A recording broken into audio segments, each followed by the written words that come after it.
How are you? Welcome to my kitchen again.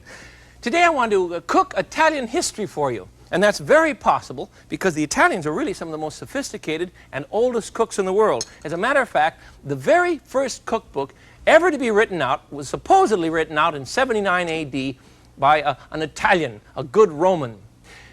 I have an Italian restaurant here in town that I love very much, and it has taught me something new about Italian cuisine, especially that of the north.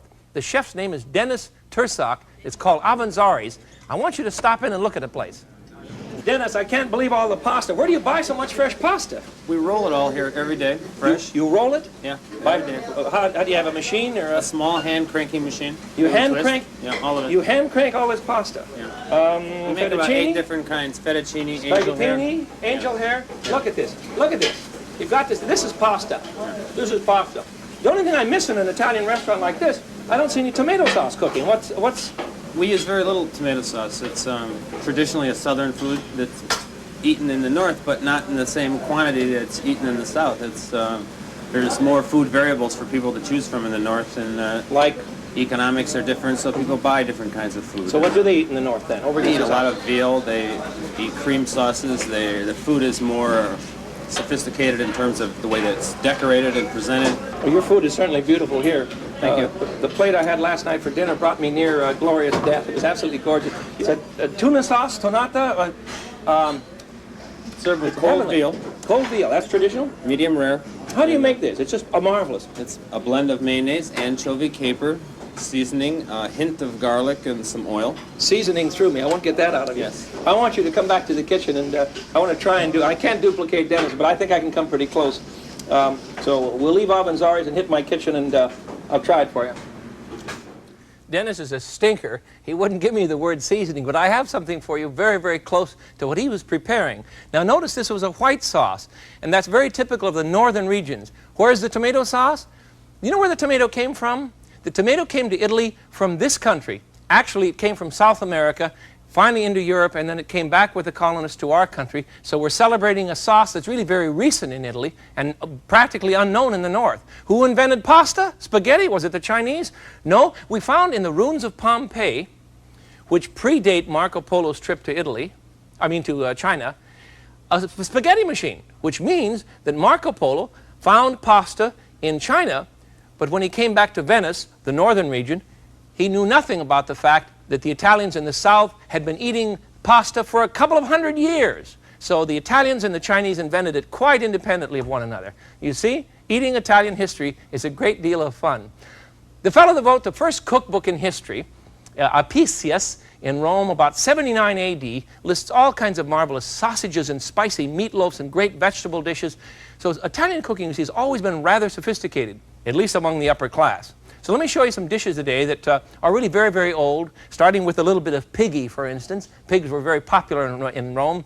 And we'll come on to our time. And then finally we'll end with 2 dishes that we brought to Italy from America. One being corn. They'd never seen corn. And it was a polenta that they love now. And, of course, the tomato. Let me show you. The first dish, though, is a dish called a pork piccata. And the term piccata simply means sharp.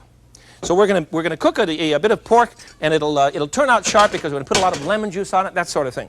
So let's take some very thin slices of a pork roast, and we're gonna pound them out a bit. That one's not quite. There we go. This will be a little bit better here. You know, that's too fat. Let's try this in. This looks better. There we go. That looks much better. All right. I don't wanna spend too much time eating fat. You know what I mean? Now I'm gonna pound these out, and I'm going to use you can use a 2x4 if you want, for heaven's sakes. You've seen me do that. It's easy to do. I want to flatten these out with a meat pounder, or you can use a wooden hammer. I have a friend who uses a rubber mallet. He runs an auto wrecking yard, and he has a rubber mallet around. Works fine. See what happens? Just smack them out. Whoops, that one's stuck. All right. In the meantime, we want to make these very, very thin, you see, so that they'll cook quickly. You don't want to overcook them. What? You're not overcooking pork? Well, of course not. We cook things too slowly in this country in terms of pork. You don't have to worry about that. At least not as much as we've worried in the past. Now, let me get some olive oil in my pan. It's very, very hot. And we'll give it a bit of oil for seasoning. I have a good hot frying pan, rather large size, you see. because this stuff is going to be large when you put it in, but it's going to shrink up very quickly in the preparation for a pork piccata. And we're going to flour our pork, you see, and then lay it in the old pan. And these will cook very, very rapidly, so you're not going to have to worry about them. There we are. You can also, the traditional dish, of course, you remember Dennis mentioned that, the traditional dish is with veal. But I cheat and I use pork because it's, good Lord, what, a fourth the price? And if you buy lean pork, you can get by very easily. And it'll make a lovely meal for yourself and your dearest friends and your kids. My sons love this dish. One night we had 17 people in, and my two boys, 12 and 14, stood in the kitchen and pounded pork and helped me prepare it for all of their friends. And I think that's a marvelous thing to do for your friends. There it is. That'll take just a moment to cook. In the meantime, let me tell you how to prepare the sauce. We'll get everything ready for it. And this sauce will be an easy one to do because it kind of makes itself in the pan. You know what I mean? No, not like gravy train. Stop it. What we're going to do is to prepare a lemon. We want a bit of lemon juice. And we also want to prepare a bit of caper. Capers, you remember, are these tiny little seeds that taste very much like a nasturtium. And you can buy, I have very tiny ones here. They're expensive, and you can avoid these if you'd like in terms of, you know, avoiding your high costly dish. You can remove them, and the dish is still going to be lovely. No problem. Those are ready to turn. It doesn't take a long time, does it? Of course, I have a very hot stove here. There we are. See, they're just beginning to brown, and that's really all you want. Lost one. Just like your kitchen, huh? All right. Into our pan, I'm going to put a bit of garlic. I'm going to squeeze a clove of garlic right into the oil and let them cook in this for a moment. And I'm also going to add the juice of, once this is cooked on the other side, the juice of half a lemon. Not quite yet. There we are. There it goes. 1/2 of a lemon. Isn't that a marvelous gadget, that lemon reamer? I love it. We need a lot of pepper. You have to work in a hurry now or you're going to lose the sauce, you see. The pan's hot. Get some pepper in here. The flour will thicken up and make a nice sauce. So let's get it out of the pan right now. That is to say the meat, not the sauce. Let the sauce reduce. The piccata comes from the lemon. You see? I'm going to save this aside, and then we'll finish our sauce in the pan, which simply means we're going to add some white wine and some capers, and we have it. Let that reduce. That's what all the bubbling means, you see. And some capers. There we go. Cook that down just a hair. There, reduction simply means that you're allowing the normal juices in the pan to cook down a bit. Makes them very rich. There it is. The dish is done. Put the meat back in the pan. Let me show you what it looks like now when we're ready to serve it. Pork piccata. You ready? This is lovely. Slide these right on onto the pan. And there you are. You got the recipe? Pound your pork flat. Dip it in flour. Dredge it in flour. Put it on the old burner. Fry it well in olive oil just for a few minutes on each side. And then we're going to add a little bit of lemon juice to the pan. A bit of white wine. A shot of garlic. Shake it around. Remove the meat onto another plate, you see. Then add some a little more wine to your pan and some capers. Bit of pepper. And you're all set with a pork piccata from Italy. And we'll put that forth as our first Italian presentation. No tomato sauce. It's from the north, you see. No tomato sauce at all. I get tired of going into a restaurant and having the same thing. Everything looks like a big stack of lasagna. And that's not the point here. I have an aunt in Brooklyn. Actually, she's my sister, my wife's aunt. That's who she is. Susie's her name. And she's an Italian in Brooklyn, and she has a marvelous recipe for something she calls peas and macaroni. Sounds plebeian, doesn't it? But watch this. It's really very, very good. First of all, she puts a bit of oil and garlic into a pan.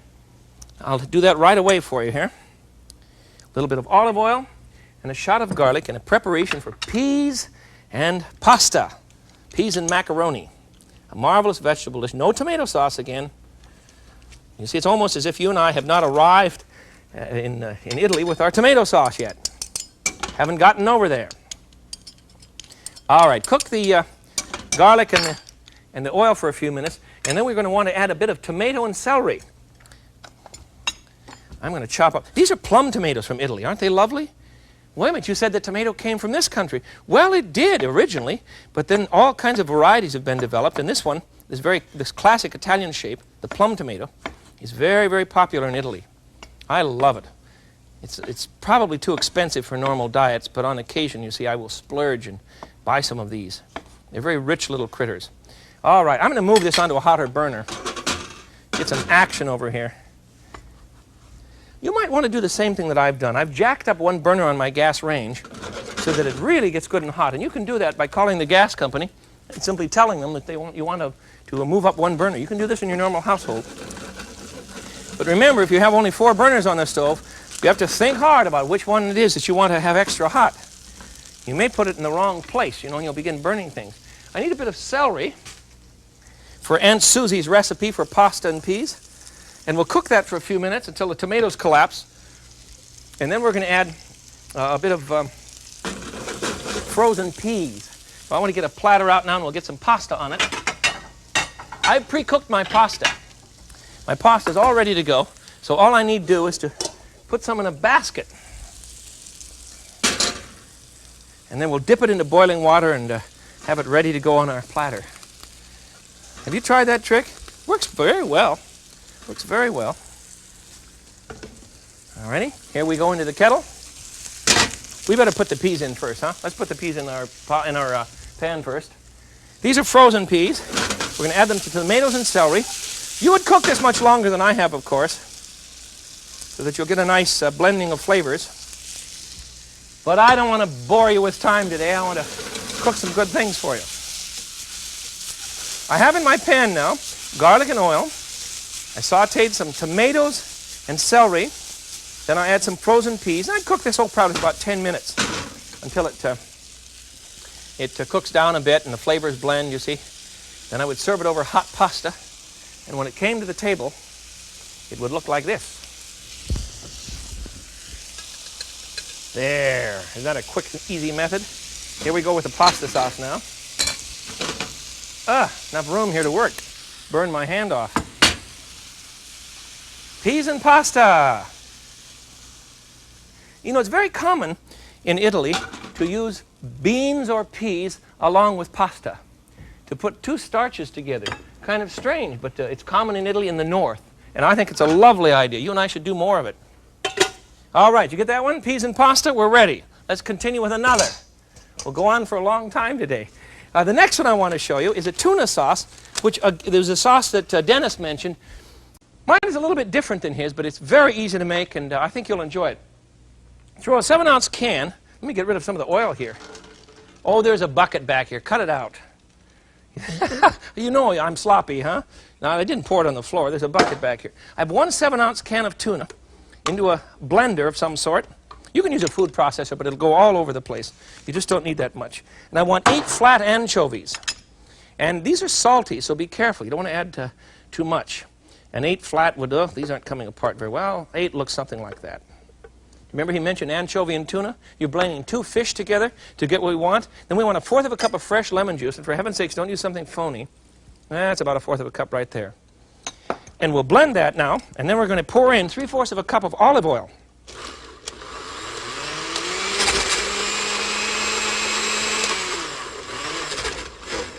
Sometimes you have to pack this down. If you weren't watching, this would work right away. There we go. There it goes. Grind this up to a pulp, you see. There we are. Now we're going to pour in, while it's running, we're going to pour in 3/4 cup of olive oil. And we're going to make a mayonnaise. A mayonnaise of this mess.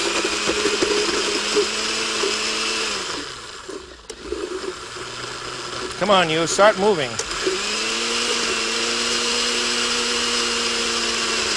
There we go. If you get an air bubble in this, it simply will not cooperate. So we have to, there it goes. It's about time, huh? There it is. Very simple to make this, and what you have is a terribly rich dish, literally a mayonnaise of tuna.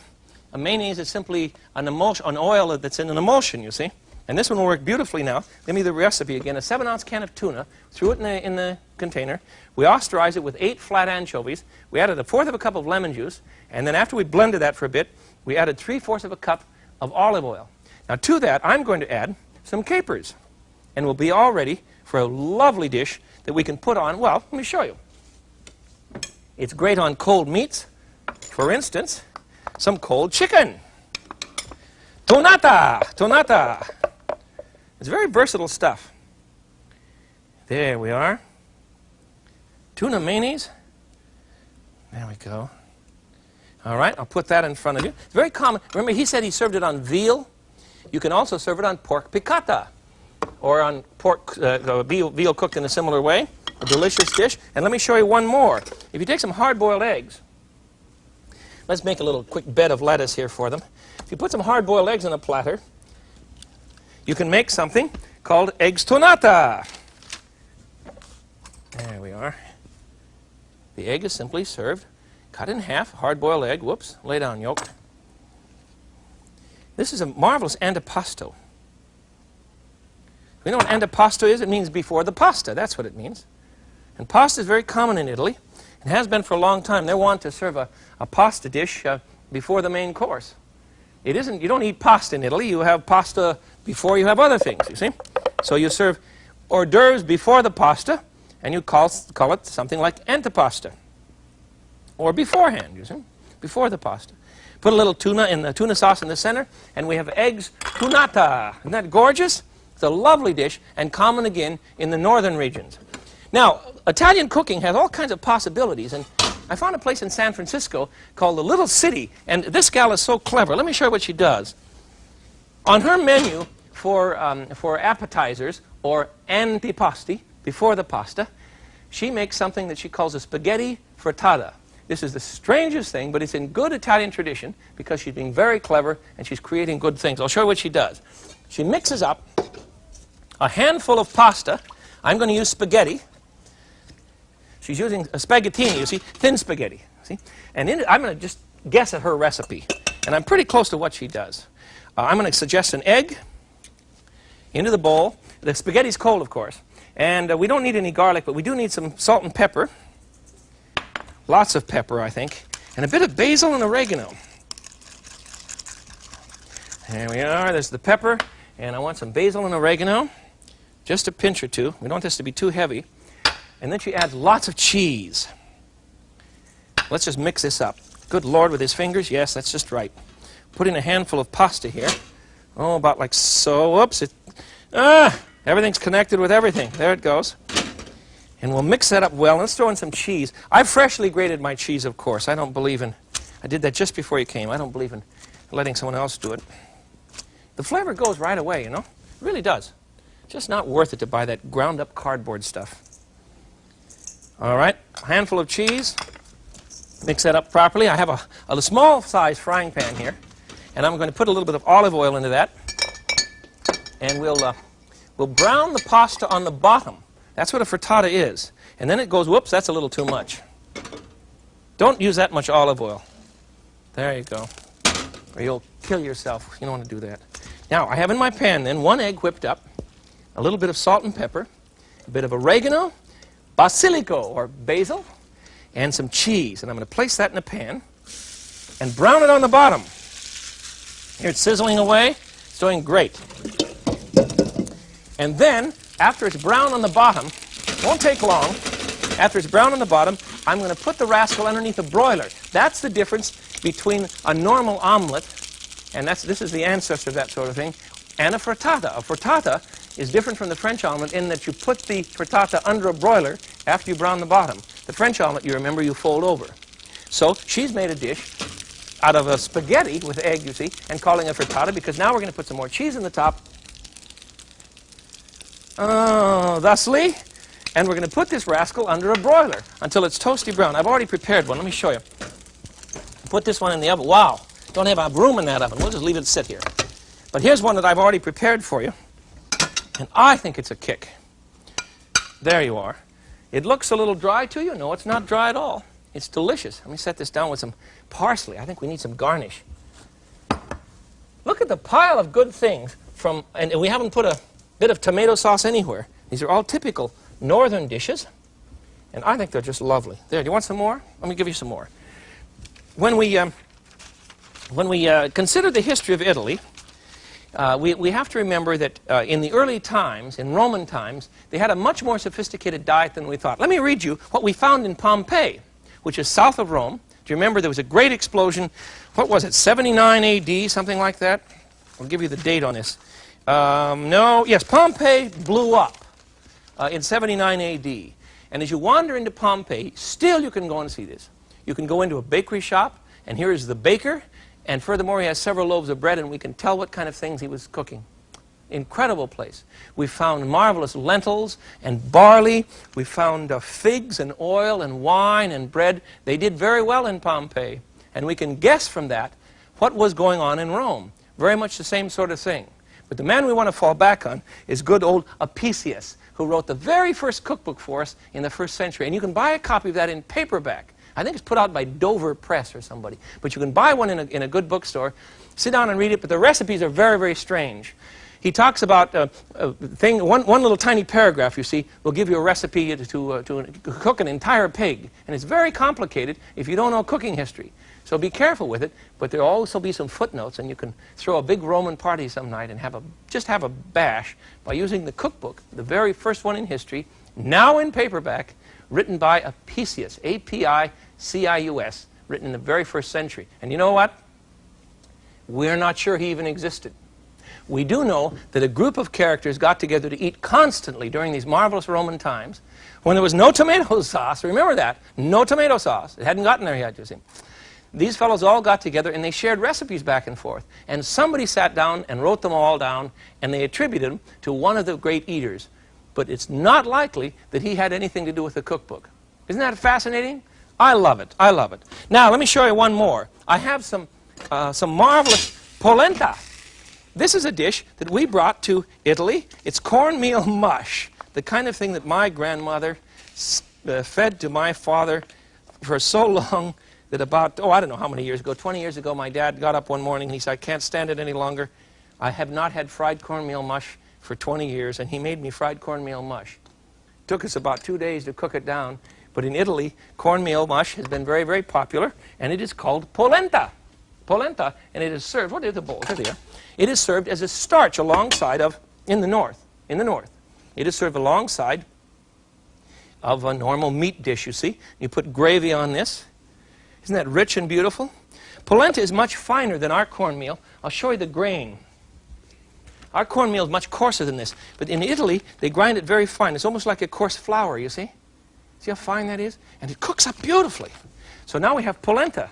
And I have one more thing for us to complete our northern Italian meal today, cooking Italian history, by offering you an ice, a sherbet, an ice from Italy. I made one from wine and lemon juice. That's it, a little bit of sugar and some lemon peel. There it is. If you don't know what this gadget is, I know it looks strange to you, but this refrigerator makes ice cream by itself. It's the strangest thing. I love it. And I've tried to make a beautiful lemon ice for you today, and I think you'll enjoy it.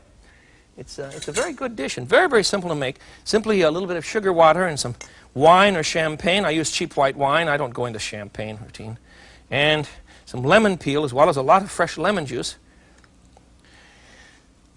We have a classic, absolutely classic northern Italian meal, imitating a few things. For instance, we used pork instead of veal because it's too expensive. But we have before us a classic meal from the northern regions, and we have not used tomato paste in any way, shape, or form. First of all, I've prepared for you today a pork piccata. Flour the pork, brown it quickly, throw a little bit of garlic into the pan with your olive oil, salt and pepper the meat, then throw in a little bit of wine, lemon juice, remove the meat from the pan, reduce the sauce with a few capers, and then pour the meat back over the sauce, shake it into the pan, it's thickened up, you see, put it on your plate, and just go crazy. It's absolutely marvelous. I've also prepared a pasta dish for you from my Aunt Susie in Brooklyn, typical of Italian cooking, mixing beans or peas or legumes, you see, with pasta. This is called peas and pasta, easy to make. I prepared a tuna sauce for you, which is a can of tuna fish, 3/4 of a cup of olive oil, 1/4 of a cup of lemon juice, and 8 anchovies. Not in that order. Remember, add everything else before you put in the olive oil. Whip it up, pour the olive oil in slowly so that it thickens and turns to a mayonnaise.